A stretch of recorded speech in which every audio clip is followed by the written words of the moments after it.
quite unfortunate. The body makes so much sound when living. The heart beats, breathing. You can almost hear people think. And the silence of death is just disturbing to myself. The group of followers all turn to each other and say, "Oh, so wise, so incredible." And Saul says, "Look, that's exactly what we wanted to talk to you about. Those sounds you were putting out. Those beats were slamming, man.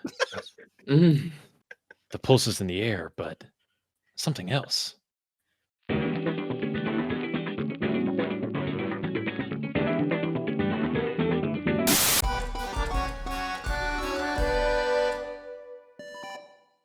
Hello and welcome to Funky Quest. This is Funky Games Online Dungeons and Dragons 5th edition campaign playing Dungeons of Drakkenheim.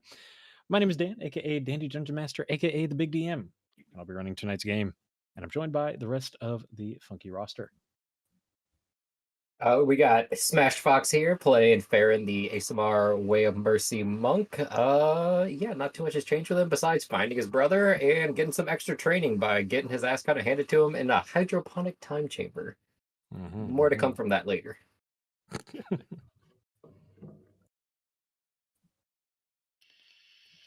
Danielus? Danielus is on mute. Oh no, Oh. tragic. We can't hear you. Still muted. Okay, now can you hear me? Yes. Okay, I am Isendale, aka Danielus, the half-elf ranger, with my trusty steed, Barkus. Oh, ding dong Danielus. Oh, whoa, whoa. And I can hit all the spells and the arrows. And I am Ireland, aka Bulk, the Turtle Artificer. And I had a good showing last week when we played. Just like you can show up to the Funky store, funky.store, and get some great merch. You might have some spare change laying around. You can have a cool t-shirt from nostalgic video game references. So you can pick that up at funky.stores and make sure you like and subscribe and do all the great things that you do here on YouTube because we appreciate that. It helps out the boys. Indeed. Update on our kill counter. Farron stays at the top with 36. Daniels 24. Bulk at 11, and I've still killed Barkus 4 times. Favorite moments from last session. Honorable mention to when you guys invited Saul to stay the night with you, and he said, "Well," and I say, "I was planning on returning to the farm with the rest of the pilgrimage, but," and then I roll the dice. "Yes, I'll stay with you." That was funny. And then, of course, just during the battle, at one point, Daniel is just leaning up off of his chair, literally, and ripping an audible fart into the microphone. That really tickled me on the replay. That really worked. But with that, are we ready to get into it? Get into it, yeah. Okay, got music started up. When last we left our adventurers, the party was ending a very long adventuring day, reuniting with Old Guy outside of Emberwood Village. Guy cures Daniels. Carol convinces Guy to let him train Farron inside the hydroponic time chamber, and Bulk has Guy inspect the mysterious delirium potion obtained from the Amethyst Academy. They return to their home inside the village and find Saul waiting for them. He tells them a caravan of pilgrims of the Falling Fire will be leaving in 2 days, and he's told them the party's intention to act as escorts. Over the next few days of downtime, Farron trains with Carol inside of the hydroponic time chamber and makes potions and his family's special ointment with Old Guy. Bulk communes with Millibot and learns more about his suit of armor. Danielus hangs out with the people before meeting the party for dinner at his mother Moira's. They also find wanted posters for Dietrich Steelbelly. It appears news has spread of the murder of Sir Bryce Landry. Before leaving, Farron smells trouble afoot with his sister and sneaks a visit with Anya, who quickly says, "They're looking for you. Only visit at night." The party then meets up with the followers of the Falling Fire, consisting of Saul, Nathaniel Flint, and a group of 20 civilians on a pilgrimage to Champion's Gate. Farron also invited Carol along, and they all take off. Along the journey, they encounter a group of delirium extractors. It starts to get rowdy, and the pilgrims are ready for violence, seeing the sacred stones be defiled. Bulk starts to intervene, but Barkus catches the scent of hunting gnolls, springing in ambush. The battle goes all right for the party, killing off the attacking gnolls, though 3 of the pilgrims, Abraham, Ida, and Stu, lost their lives just short of their goal. The rain steadily falls on the battlefield, blood pooling up and draining down the street. Your group is milling about after the battle, checking on each other and looking around for more monsters. Farron, you found yourself walking with Nathaniel Flint, inspecting where the delirium was. Bulk finds himself at the center of a group of pilgrims, and Danielus is watching over Barkus, tearing apart the bodies of the gnolls. So we kind of have 3 different scenes developing here. So why don't we start with Barkus and see where we end up. So Daniels, you were on the roof during combat. What's so funny? I don't know where this music is coming from. I remember my first Production value people here I on know, Funky right? Quest. Remember my first Windows tab? And he's found the mute button again, gentlemen. Unbelievable. Okay, I so muted it. I have no clue where this music is coming from. the browser that you It clicked should open? be a browser that has the Watch Together playlist. I know it's not open because I closed it. And why is it coming through my speaker, not my headphones? Hold on. Go to someone else. Okay, sounds good. How about we start with Farron? All right. So I'm with Reliable Farron. Yes. So after the battle, Mhm. Nathaniel kind of grabs you and leads you over across the body of the delirium extractors. It looks like Queensmen that were extracting that delirium when you arrived on the scene. They were killed instantly by gnolls, and Nathaniel opens up the conversation. Oh, these poor people. You know, we are called mad, and they say that we're infected by the delirium, but we are at peace with the sacred charcoal. Yet they come and die to obtain it themselves. And for what? Gold? There's much still unknown about these rocks. I mean, they're just trying to make a living. They're just trying to get by like the rest of us. We can't fault them for that. And then I kind of want to go up to like the whoever dead extractors and just kind of like motion over, close their eyes, and just like say a brief little like prayer over them. May their souls be guided by the flame. Nathaniel walks up. Kind of the bodies kind of landed pretty close to where the delirium was. So Nathaniel walks up to the delirium, and he was kind of wearing, with the rain, he was kind of wearing a heavier cloak, and he pulls off his cloak, and he has kind of a lighter cloak. You know, Okay. they're devout religious people. They have cloaks on cloaks. But in another case, he kind of pulls off his cloak and he lays it down onto the ground, and by hand he starts picking up the delirium. As soon as I see him go with it by hand, I'm like, "Whoa! Don't you know not to touch this?" Yes, he turns to you, and you can see what looks like a soft purple glow coming from his chest, and he says, "Oh, my dear brother, I am no longer harmed by the contamination from these stones." How? How are you? How can you touch these and not become infected, contaminated, mutate? He finishes grabbing the last of the delirium, kind of stuffing it in his cloak, and he says, "Why, you're about to find the answer to that. Once we reach Reclusia, you will see the truth." What?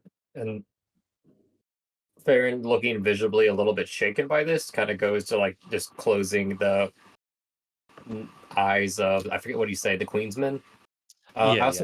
do they have any kind of like monikers or like a tattoo of a code name or any kind of identification, just so in case we run into the Queensmen, I can let them know what happened to some of their men? Certainly. Make actually, I mean, no need for a check. So you kind of start kind of opening up their tunics and whatnot, Hmm. and you find an insignia of a bloody dice. Okay. That's about all you can find in terms of monikers or insignia or anything like that. Okay. Perhaps you could ask someone else. But Nathaniel, he kind of finishes delirium. He kind of throws his cloak over his shoulder and he says, um, "A battle of this size is sure to attract attention. We best move quickly, rousing the rest of the pilgrims." Right. Probably for the best. And then like I'm gonna kind of palm the sigil and I'm gonna like put a hand on their chests and Farron will just kind of say like, I will make sure you're not forgotten. People will know what happened. And then I'm gonna pocket the sigil to give to a Queensman later. Very good, very good. Um, okay, so with that, why don't we pop over to Daniel's? See how things are going over there. It's a lot quieter now over here. Okay, nice. I'm kind of Barkus is trying ravaging on the bones of this beast. Are the teeth or fangs valuable at all?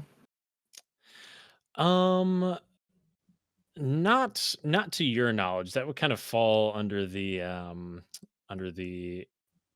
e- kind of exotic creature kind of collections of maybe some interested peoples. But no one that you know actively sells them. But while you are, so Barkus is kind of going around and he's just like biting and like ripping chunks out of the dead gnolls. Um, anyone that like just might still be like squirming a little bit, he comes up and like rips the throat out of them, and he starts having a pretty big meal. But meanwhile, you're like checking out some of the bodies. Um, you're like peeling back their jaw and like looking at the teeth, seeing if there's anything good caught in there. Because you know the gnolls are notorious scavengers amongst the city. But you do notice that one has a bloody green cloak, kind of like tucked into a waistband or a pouch of sorts. Ooh, can I investigate it or pick it up and pull it out? Certainly, yeah. You pick it up, you kind of unravel it, and looks kind of just like a normal carrying bag. Ooh, a messenger bag. When you open it up, you see there's a couple of things in there. So first of all, you see a couple of empty potion bottles. Um, and you see one full potion bottle, and then you also find this what would you call it? I guess you would call it a horn. Like a kind of a Oh, horn cool. in Or there. Um, and this is an item you can add to your inventory. It is a horn of silent alarm. So Okay. And then basically, you I can also get a potion, right? um, yeah. So as you pick up the potion, just wanted to make sure you got that item. As you pick up the potion, it kind of it kind of not necessarily glows, but it has a purpley red kind of shine to it. There's no label on it, and you kind of turn it over, and you look at the bottom, and there is a label on it that says "OY." Oh, why? Okay. Good to Indeed, know. I'm gonna pocket it in my new messenger bag. indeed. Um, with that, you see some commotion going on with a group of people surrounding Bulk, and um, we'll go check over there. So Bulk, after the battle, you notice that the body of the young woman Ida that you were talking to while the journey was taking off. You were kind of just trying to figure out a little bit about her life and some things. You can see that she has been killed. She was the one who was hoisted up onto the roof and was swiftly cut down and kicked off by some of the gnolls. But in either case, you are inspecting that body, doing whatever you might be doing, and Saul and a group of followers comes up to you, and Saul leads off, and he says, "Bulk, Master Bulk, are you all right? You were surrounded by them." Yes, there was many, but we still lost just as many. This is quite unfortunate. The body makes so much sound when living. The heart beats, breathing. You can almost hear people think. And the silence of death is just disturbing to myself. The group of followers all turn to each other and say, "Oh, so wise, so incredible." And Saul says, "Bulk, that's exactly what we wanted to talk to you about. Those sounds you were putting out, those beats were slamming, man. Mm. The pulses in the air, but something else. What is this? What is this technique? What is this? Who are you?" I am but a prophet of the meteor, the sound that rung out when striking Drakkenheim. It changed me once, putting me on a quest, and then I became one with the sound. Harmony, resonance achieved. There's much to be done here in Drakkenheim to achieve true resonance. Make a persuasion check. Oh boy! Oh boy! And you can guide yourself. So that just adds 2 to whatever What? roll. Your guidance? Yes. You roll a d4 and whatever value that is, it adds Okay. onto So it. I'm gonna roll the D4 IRL and Okay. then roll persuasion Okay, sure. on the thing. So 3 on the D4 and then 11. So 14. Okay, a 14. The followers kind of look to each other and they say, the sound. A young woman says, "I remember it too. When the meteor hit, it sent reverberations throughout the entire town." Another one said, "I was on the other side of the continent. I even heard it myself." And Saul says, Is this in line with Lucretia Mathias' teachings? I see that." And he like leans close to you, kind of looking into your armor, and he says, "I see there's delirium built in. You respect the stones?" Meteor has given myself much to live for, much to continue the search for the purpose and achieve what I set out to do so long ago.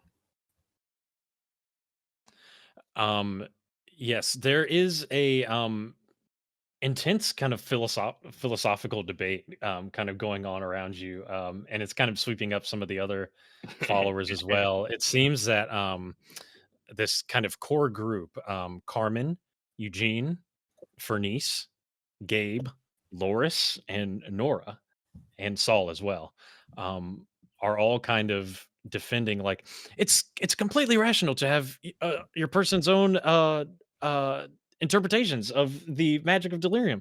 This is not anathema to Lucretia Mathias's decrees, etc., etc. So there's kind of a big debate going on, and this is when everyone kind of rejoins the group.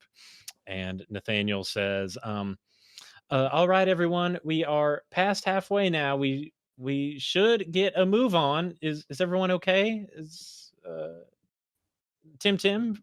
Has anyone seen Tim? Do we see Tim? Yeah, Yes. Yeah, he's in my okay. group. He's in my group. Sorry, Tim, get up here. He says, "I'm right behind you, Nathaniel." I'm gonna wait for the group to start moving, and then I think I'm going to try to like sneak up toward Carol to let him kind of know what conversation and revelations I found from my conversation with Nathaniel. I want to look at all the followers and be like, are any of y'all good with a weapon? Do we have any people that could help in an attack? The faith is our weapon. Lucretia Matthias is our shield. We will continue to defend you, heroes. It's the reply you get back. Okie dokie. And then Farron, do you got any of those magic healing hands to heal me up? Because I got attacked more than I should have got attacked. Oh, I mean, yeah, your aim was a little bit off, but let me see what I can do. Before you do, Nathaniel comes up and he says, now before we take off, everyone, if anyone has been injured, please just come around real quick and I'll do a quick little prayer. And he starts saying a pretty nice prayer. He uses a decent spell slot for it, and everybody gets 16 health points back. Dang, okay. Yeah. go. Max.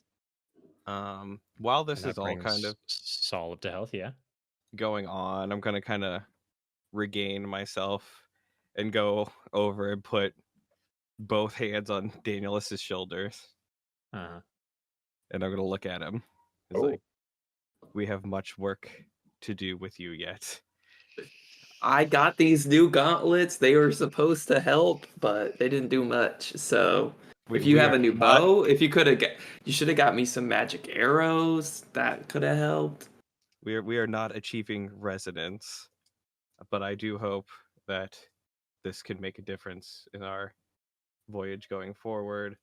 And I'm going to use my trait of Artificer Infusions to take Danielus's bow and do a repeating shot. Is that possible? So yes, it is possible. It's Okay. possible after a long rest. After a long rest. And doing that would remove one of your previous 2 infusions. Right, which I only have 1, correct? You have 2 currently. Oh. So we'll get into that. Maybe you can look at it while I chat it up with Farron. Yep, go for it. So long story short, yes, you can. No, not right now. Okay. So Farron, you and Carol kind of hang to the back of the group as the group takes off. Mhm. And Carol says, yes, that is one of the traits of the ones who complete this so-called pilgrimage.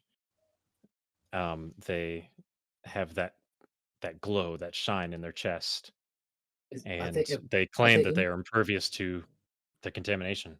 Are they implanting delirium inside themselves? That certainly seems to be the case. I thought it was wrong when I first heard of it, but I saw the glow from Nathaniel. He sounds sound of mine, but the activated alone sounds crazy. There is much craziness in the city. True. I can't say that this revelation made me feel any safer. If honestly, it might have had the opposite effect. I will say one thing, though. They appear to be strong of mind and strong of body. Yeah, and very willful with how much they put their faith in Lucretia. Indeed. We'll have much to learn in this temple or wherever we meet her. Yes, when you meet her, perhaps you will think the same. And unless there's anything else, we will take off. The only other thing is I would definitely let Danielus know too about the crystals in the chest. But if I caught any inkling of the conversation of Bulk saying that he was a prophet, I might hold off on that one because I'm like, oh, he'll find out anyway. And I was like, I'm gonna give Danielus a heads up. Bulk will be way too into it anyway. Okay. Daniels, do you tell him about the potion or anything else you guys want to get out? That I got a potion of healing? It wasn't a potion of healing. Oh, that's why I added to my inventory. What was it? No. It was basically a vial of unknown stuffs. Oh, okay. Well, yeah, I'll tell you. Yeah, Farron, I found this not potion of healing, but it's a vial of some goo. Can I take a look at this potion? Does it look like any, or not potion, but can I take a look at this vial and see if it resembles anything I would have seen growing up? Or anything in my book that would have like looked similar in Um, color or consistency? so no roll required. I guess the prime thing is it I mean it has the same consistency of a potion, but Mhm. that that octarine color to it just Oh, kind of throws everything off for you. oh, it looks similar yet different. It looks like someone may have tried making something with this with the delirium itself. It probably Well, works, but it may have a side effect, so careful. you can have it. I'm good. Do you want it? Um, And and of best course to there hold was the on to it label for on the now. bottom that You could. says OY. It says, "Oh, Oh, why?" why? Oh, OY. yeah. Might be best maybe to hold on to it, find out a clue about why, or if not, you could always sell it. I'm sure Okay, I'll someone at hang this on to church may it. like it. And then what was that about some crystals in a chest? Oh, you're probably distracted. I'm just gonna relay Yep. it. Whenever I was talking to Nathaniel, he picked up delirium barehanded. There was a glowing coming from his chest. He's not phased and said the delirium doesn't affect him. They can touch it barehanded. I think there might be delirium inside of the followers who complete whatever ritual that Lucretia has them do. Interesting. Do you think it would be worth it if they teach us those ways? I'm probably not gonna jam a crystal in my chest, but it could be interesting to find out more. Maybe they eat like little bite-sized crystals. Yeah, like microdosing Microdosing. delirium. Yeah, microdosing on some crystals. Only one way to find out, I guess. But I just wanted to give you a heads up, seeing as how with so maybe some of the few people who don't have delirium in them are on them right now, Yeah. Okay. Well, I'm good to head on. and then they start marching. Indeed. Cool. So you guys are a little bit past halfway to your goal of Champions Gate. You are pretty familiar with these neighborhoods so far. Most of the buildings are crumbling, if not yet destroyed. The rain continues to fall down pretty steadily. There are rumbles of thunder and cracks of lightning in the distance. And then you all see first one, and then a couple, and then in bigger groups, you see rats kind of taking off down the street, kind of moving in and out between your legs. Are they moving toward us or away from us? They're moving towards you and past you. So some of the pilgrims just say, "Oh, rats!" and they're like picking up their legs Uh, and I'm gonna going all I'm over. gonna call out like, be ready. They're running from something. There might be something worse ahead. Can I, can I use my talk with animals ability and talk with them? Certainly, yeah. Yeah, Okay. so you reach down and you I like scoop up a rat grab. and you Open. I'm like, what's going on? Be squeak, squeak, squeak. storm's coming. Put me down, you idiot. We got to get out of here. A storm? What kind of storm? He says, "Look behind you." Do we see And, anything? and if you do that, let's roll a d8. See what happens. A 5. Mm-hmm. The Daniela for us to all do that as well then. Or I guess 4. What? Eight? Everybody a d8. Oh, okay. Sorry, I was waiting. I got an 8. An 8, okay. 4. A 4, okay. Oh, you're rolling on your own. Okay. Sorry, I can Uh, roll anything if you want. no, that's fine as just long as right you can there. count to 4. Thank you. Okay, cool. So yeah, so you picked up the rat. The rat said storm is coming. As you turn to look behind you, Danielus, you can see a flood wall of rolling water filled with a slurry of thick mud and debris rapidly approaching your location. Carol turns as well and he shouts, "To the high ground, quickly!" And the results of your D8 roll. So in this area, the roofs of a few nearby buildings actually look like you can safely get on top, but you only have a moment to act. What are you gonna do? Um, I'm You and all the peop- pilgrims are in the street. I'm yeeting people up onto roofs. Yeah, everyone get to the roofs, and I'm gonna run. I'm gonna actually grapple hook up to get there Okay. super fast, and then I want to start like hoisting people up and with Okay, pulling Barkus. people up. Okay. Um, so Bulk's gonna try and throw people. Farron, what are you gonna do? does it look like any of these houses have like maybe a sturdish looking chimney? If so, I'm gonna try to scale up, tie a rope, and drop it so either they can hold on or try to climb up. Make an investigation check. Let's see what you find. All right. 15. A 15. Yeah, you find exactly what you're looking for. Nice. You do have to go kind of to the next building over. Carol says he's kind of picking up exactly what this is kind of reminiscent of your training. Mhm. Old jump on the roof, and he says, "Go quickly, secure the rope. I'll grab the pillagers or the villagers," and he grabs like hold on, let me find out how many he grabs. Okay, so he grabs like 3 of the smallest villagers he can find, and he kind of starts following you off to this Nice. other building. So Daniels, you indeed do grapple hook yourself up, and Barkus has a climb speed, so he can climb himself up to the roof very readily. And Brother Nathaniel and Saul kind of just start like lifting up some of the more feeble followers. Bulk, you're more Tony Stark than Incredible Hulk here. You're still not very strong per se. So why don't you roll an athletics check and see how many of these guys you can kind of yeet up onto the roof? Okay. 12? A 12. Okay. Let's see here. Are you prioritizing like your people first? Yes. Okay. Um, Assuming given proximity. Yes, certainly. So Saul actually he sees kind of what you're doing, and he says, "Oh, wait, brother, I'll help you." And he kind of leaves the person he was helping get up on the roof with Daniels, and Opal falls to the ground. And he helps you get every single one of your people up onto the roof. Daniels, why don't you roll me a d6? A 1. A 1. Okay.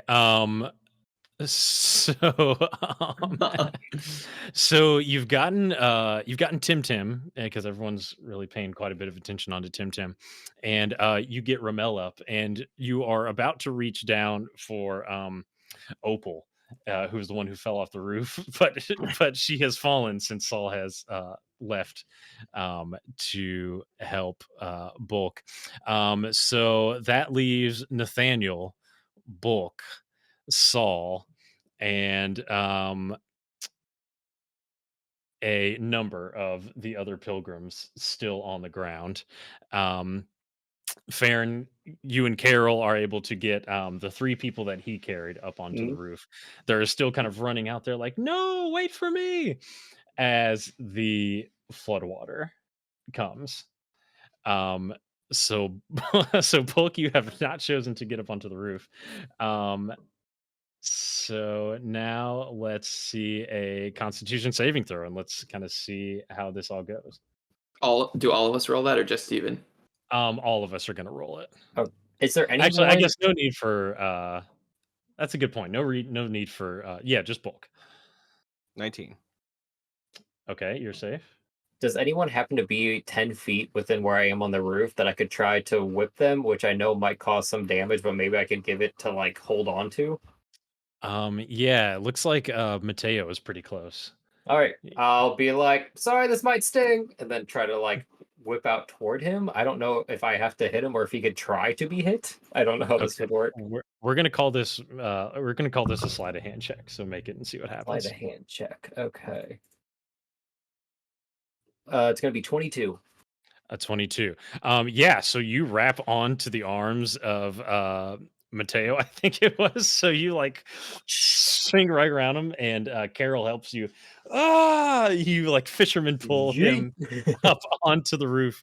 And he does take a couple of points of damage, but it's not too bad. All that being said, Okay. And I shout out to Bulk and be like, Bulk, the immovable rod.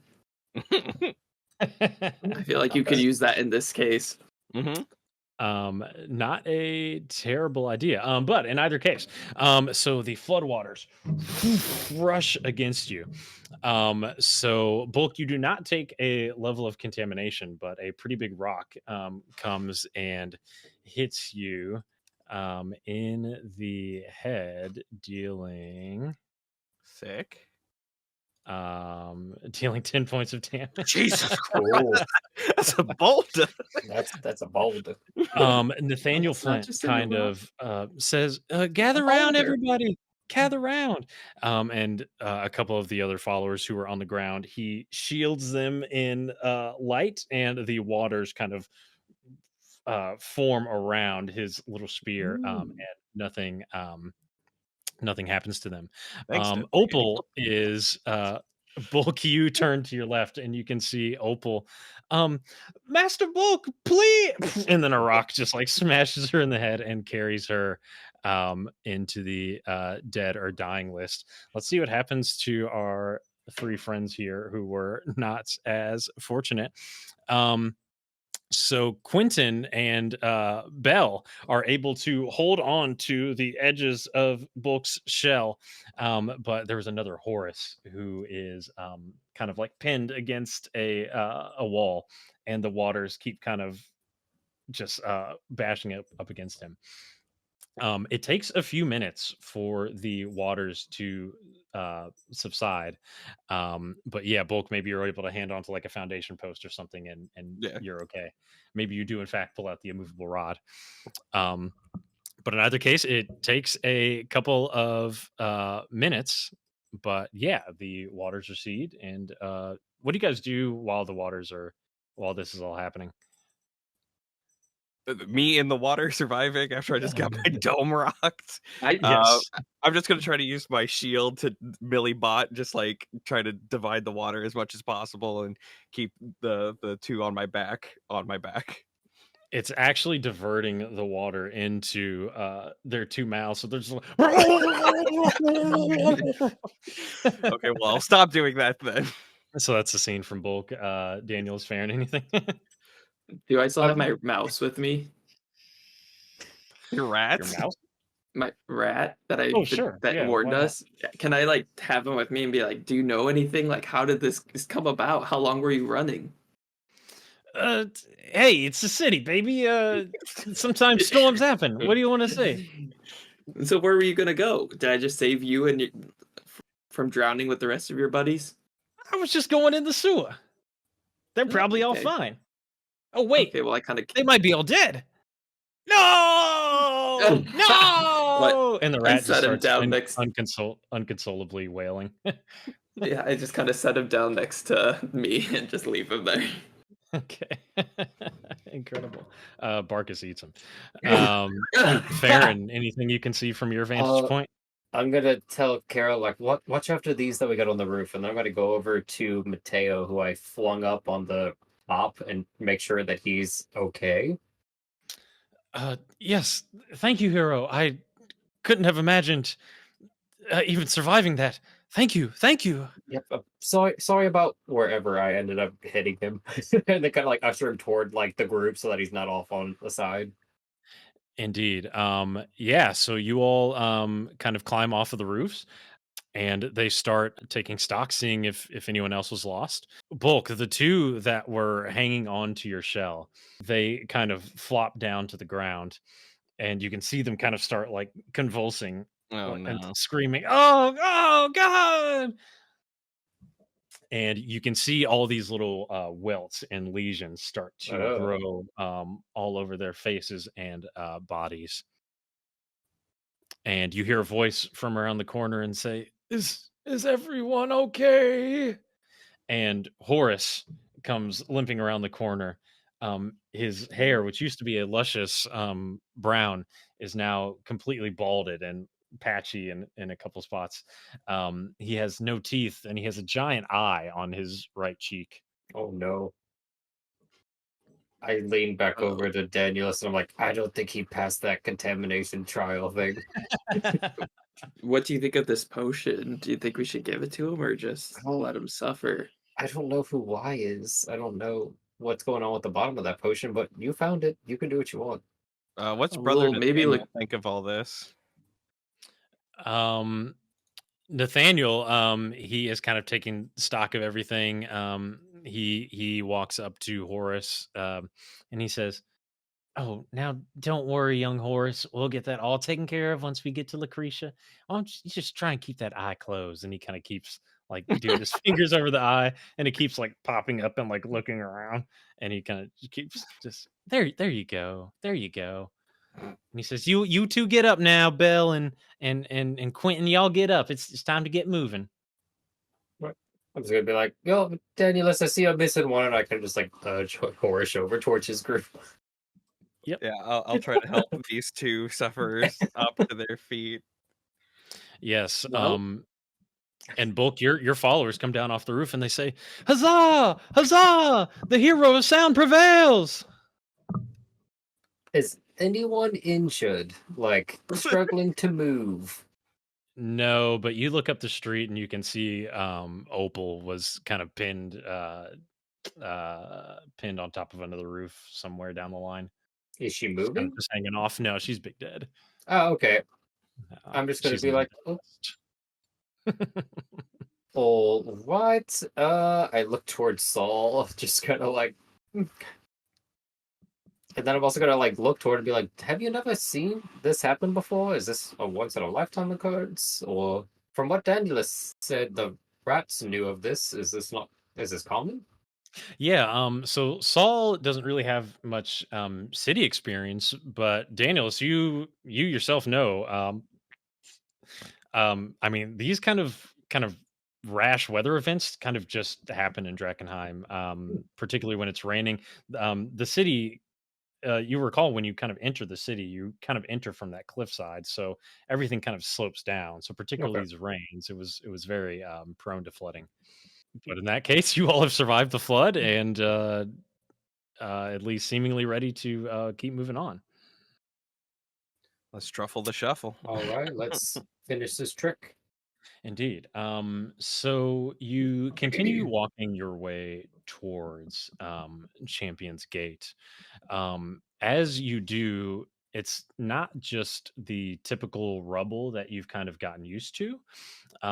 You are seeing that a lot of the buildings have soot marks and scorch marks on them, and some of the buildings are even glassed over, which is kind of a sign of that's how hot the worked stone got at one point, that they've just turned to glass.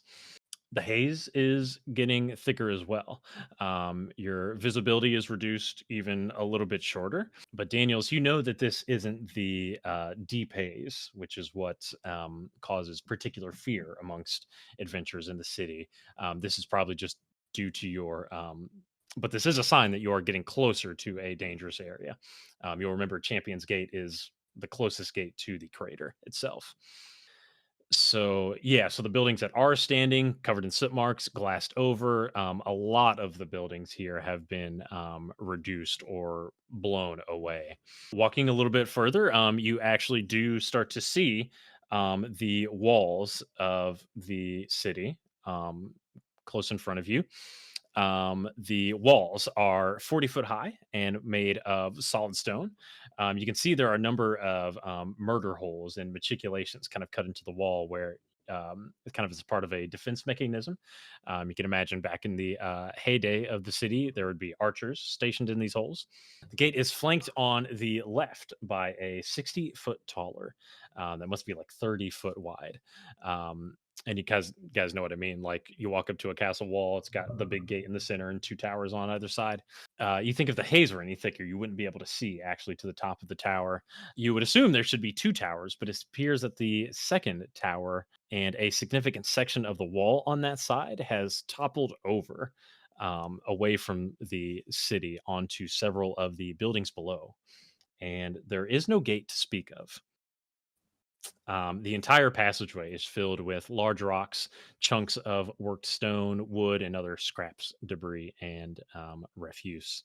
There is a thin walkway clear through the rubble, kind of where the gate is. And just inside the gate, you can see that there are a few tents gathered around a small makeshift campsite. But what your eyes cannot look away from are two sources of brilliant radiant light, kind of on top of the one tower that is standing and kind of in the same horizontal plane, just where the other tower would be standing. Carol leans over and mentions to you, Farron, and says, "These are some of the devas, which are angels. You would recognize that word, that answer the call of Lucretia Matthias." No, I don't think I've seen one in person before.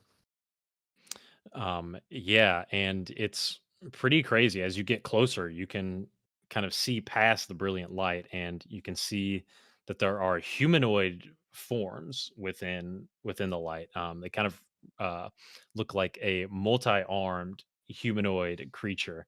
And kind of as you stare into the light, you start to get that like geometrical, like freaky kind of look in your eye, and you have to turn away, fearing your sanity. But as you guys walk up, Nathaniel, and he turns and says to the group, "Now, I am so proud of you all for completing the first part of our journey." And all the pilgrims say, "Yeah, we made it." And he says, "Now, he turns kind of to look at you guys and says, only those who are coming to complete the sacrament can actually enter the gate. But I'll be sure to let Lucretia Matthias know that you all are here and would like to speak to her, and she'll come right on out and see you." All Sounds right. good. So what's going to go on in there? Uh, well, you can ask Lucretia of that if you would like. Let's get these pilgrims taken care of first, and then we'll have plenty of time to talk. And he kind of turns back towards the entrance of the gate, and you all can see that standing at the entrance is a slender and willowy looking old woman standing in the way. As you start to get a little bit closer to her, you can see that she looks like very old. Like it may not be an exaggeration to say like in her 90s. She has gray haired and a coiled bun and kind of wears a linen shawl. There is a noticeable purple glow coming from her chest. Um, she has kind of simple gray robes on, and in addition to the glow, there is also a glowing golden crystal dangling from a chain around her neck. And as everyone, kind of the whole group approaches, she walks forward from the gate as well. She says, "Welcome, everyone, to Champion's Gate, the first step of a long and dangerous journey for you all." And Nathaniel walks forward and says, "Oh, Lucretia, honorable Lucretia," and he bows to her and says, Thank you so much for welcoming us. And look at such a large group this time.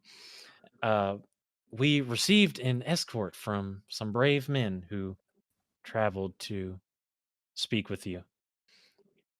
Um, Lucretia kind of doesn't really look like she took that information in. She's kind of just solely focused on the pilgrims in front of her, and she says, "Now we should get you in closer to the fire, where you can be warm and you can start to dry off. But I can see that some of you all have sustained injury on your trek. If you are injured, please step forward." And some of the, particularly the ones who were contaminated in the flood, they walk forward to the front. Lucretia says, "Let us all join in prayer."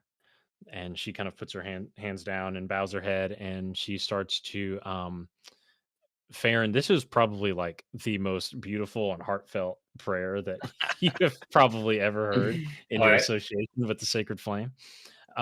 Just the way she kind of strings her words together are just magnificent. Chipskis. Um, yeah, and you you start to see it kind of coming in waves, like from the front to the back, almost like a bouncing wave of healing, radiant energy, kind of flowing throughout everyone in the group, including yourselves. So anyone who had missing hit points, their hit points are restored completely, and you can hear Horace at the front saying, "Oh, incredible, incredible!" And he turns to the group and he's like touching his face where the eyeball was, and his hair is starting to grow back in, and his teeth are growing out. And I'm healed, I'm healed. And the other two who had all the lesions, they're like slowly starting to cover over and heal. And they say, "Incredible! The majesty of Lucretia! We have come to the right place. We are correct in the flame." And everyone starts really getting rowdy. There's an applause. It's pretty excellent. Lucretia comes on again. She says, now, time is of the essence, my dear pilgrims. Please come along, for this is only the beginning of your journey. Once you step through that gate, your life will change forever. Please step forth and partake in nourishment. We will depart shortly." And the pilgrims kind of one by one start coming forward, and she like shakes each one's hands and like puts her hand on their face and tells them, oh, how brave they are and whatnot, and passes them on. And there's some guards at the gate who kind of usher them forth. um Bulk, your followers, would you call them anything perhaps? Brothers and sisters. Certainly. So your brothers and sisters, The choir. and they all, yeah, the choir. Okay, very good. Tabernacle. Yeah, they all come up to you, and they just encourage you to kind of keep pursuing your path, um and they say, we will never forget you for what you've done for us today and for your teachings. May we all achieve resonance and find our way within the sound. And they say, would you have like a creepy sign off, like Yes, resounding. resounding? They all say, and I just like give Farron a look, like what the fuck? yeah, what is your reaction to this? I'm just like, what is going on here? These guys are weird. I just like give like a shrug and like a slight eye of like, Yeah, very well. So they turn and talk to Lucretia and make their way towards the gate. And you can kind of see once they are reaching the gate, there are, like I said, some guards there who kind of pass them some warm blankets, and Does Saul leave? Saul is still here. Saul is still Okay, here. That takes us to the scene we have now, where it is you guys, Carol, Nathaniel Flint, Saul, and Lucretia Matthias, standing at the gate. Make sure you like and subscribe to all the great things. We appreciate having you. Bye. Pew, pew, pew, pew, pew. Pew, pew.